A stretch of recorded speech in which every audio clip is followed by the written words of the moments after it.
Reboot. Uh-oh. So I'm trapped in a video game. Again. This keeps happening. I know. Woe is me. So while I'm here, I'm going to talk about, no, not the setting of this particular game world. Something that's taking way more inspiration from the gag I just did. Gameoverse. That was a recent pilot that just premiered a couple of weeks ago from one Ross O'Donovan of Game Grumps fame. And this has been his pet project that he's been working on and off for apparently close to a decade, which, that's a while. Recently, it premiered a pilot, and now the internet has gotten it to decide its essentially decide its fate. And what has Ross produced over this last chunk of time? Well, a mostly hand-animated, essentially mishmash of reboot and video games and just stuff all together. And I hate to say this, I really do, because I will give Ross his flowers. Here's some flowers. He put so much time and effort into this thing. The animation, although while the choice to have the varying frame rates makes it kind of choppy in places, in my opinion, I still appreciate the major effort put into this thing and dedication to his craft and getting this thing to the finish line finally after years trying to get this thing picked up by somebody. And on paper, this makes sense to pick up. This is being picked up by Glitch Studios, Day of the Digital Circus, and Lackadaisy, and that thing with the Knights that I haven't watched yet, and the horror thing that I don't think anyone actually watched. That studio, who at this point are trying to position themselves essentially as the A24 of creator-owned, fan-supported animation projects, which, cool thing to be, because it just kind of shows that animation is a cruel, cruel mistress. It's especially hard to get funded and done with. Like, people complain, but there's a reason that the Hello Boss and Hazbin Hotel people made a deal with Amazon to get their show made. It's Amazon. They got money. Glitch has funds, has money, has reach.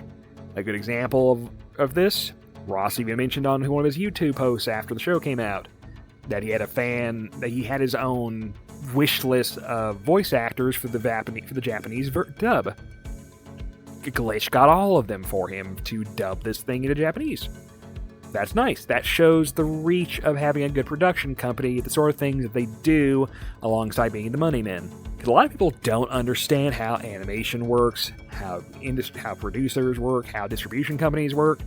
It's complicated, and the average person on the internet is not going to pay attention long enough to realize how this crap works. I need to make a video about how the fuck the Friday the 13th and Nightmare on Elm Street franchises are because of court cases. And maybe talk about the infamous Sonic the Hedgehog story with the comics and the guy and he who shall not be named because of lawsuits in Archie Comics being idiots. And other tales such as. Maybe later. Maybe I'll film that later. No, I'm talking about this thing. Can you tell I'm stalling? Yeah. I'm sorry, Ross, but this was not great. This was not bad, but it's not great either. This is missing the sauce. I was given a competently cooked steak, but there's no spice, there's no flavor, this is bland, and no one gave me some A1 just to drown this thing. I didn't even get any ketchup to drown this thing in. That's how desperate I am. I'm sorry, man. This did not work. So what is it? Well, why does this thing not work? It's kind of generic. That's the big problem. For all the things it brings in and kind of and references and whatnot, the actual story and characters are just kind of bland. You've got the main character who, in a weird meta thing, is a generic protagonist, but the show doesn't really do anything with that past PTSD, which everybody has that these days, so you're not a special lady. You got the wisecracking sidekick thing. This is a direct Ratchet and Clank reference, but the backpack guy is not Clank. I am sorry. He's just an ass. He's just a rude jackass. You have the cute mascot character, the dinosaur, Gobbles. It was Gobbles. played by Aaron Hansen of Game Grumps. Can you tell there's some connections here? And I didn't hate his voice acting, but I did not buy into his voice acting. I bought into, oh, that's Aaron doing a goofy voice. Oh, that's Aaron being forced to say dramatic lines in his fucking voices, of which he has like 5. And here's this one and being forced to give dramatic dialogue. It did not come off in the correct tone to me. That's my mileage. It may vary for you, but for me, I did not buy that. Not shockingly, the voice actors who are strongest are the professionals who were hired onto this thing.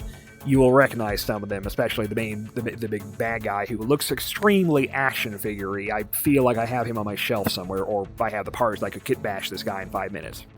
Compliment there. Designs are kind of just there. They're not terrible. They're just okay. Again, bland. Unfortunately, porn is probably going to be this thing's legacy if it's not actually picked up. Even if it is picked up, the porn is probably going to become the main feature of it, which, is good porn. I've already seen Gobble's Gobbler from every possible angle already. It's a nice gobbler, but I also kind of don't care past that. And that's kind of the problem. This thing is generic and forgettable, which is very sad because it had a long production history, and at some point, no one put the sauce on this thing while it was in the oven. It just shows. Is it terrible? No, it's watchable. Is it funny? A couple jokes work. Are the characters interesting? I like the paper guy. The paper guy has a cool power set and is basically doing a Squidward, but it's just kind of doing an angry Squidward, which, that's workable. The plot is just essentially reboot, and even though they don't explain enough to hook you with the mystery aspects of the plot, I know you have to wait for more episodes to get things explained, but you have to have just enough in your pilot to keep the interest to continue. There's not enough meat on this bone for that. It's just so things just kind of happen, you're left going, huh, okay. And that's about it. It's here, it's there, it happened, and I don't have any opinion beyond that happened. And that's disappointing. So, will I watch any future episodes if this does go to series? Maybe. I don't know. We'll see. That is one other problem with them being that is a big problem with them being on Glitch, because the other shows on their Glitch's catalog are very strong. Digital Circus, big success, going to the movies. Laxadaisy, identical to Gameoverse on paper, long gestating, creator-owned property with a built-in fan base. In production now for a full series. I hope it does really well. I understand why they signed Ross and Gameoverse for this pilot, because they have everything that Glitch produces looks the same on paper of these creator-owned animation labors of love. Unfortunately, this particular labor of love gave us a C average student. I'm sorry, kid. In the meantime, while I ruminate on being disappointed by this thing, and probably going back and then going to watch Aaron and Dan do sketch comedy and essentially wham material on their Power Hour show, which I actually quite enjoy and watch more so than Game Grumps proper for years now. While I do that, please join my Patreon. Give me money to produce more of this stuff. Give me money to get in the fursuit. Give me money to make toy reviews. Give me money for giving me money's sake. I appreciate it. Yada yada, yada yada. Ba-da-ba-ba-da-ba. Go watch Reboot. It was good. Go away now. I'm done.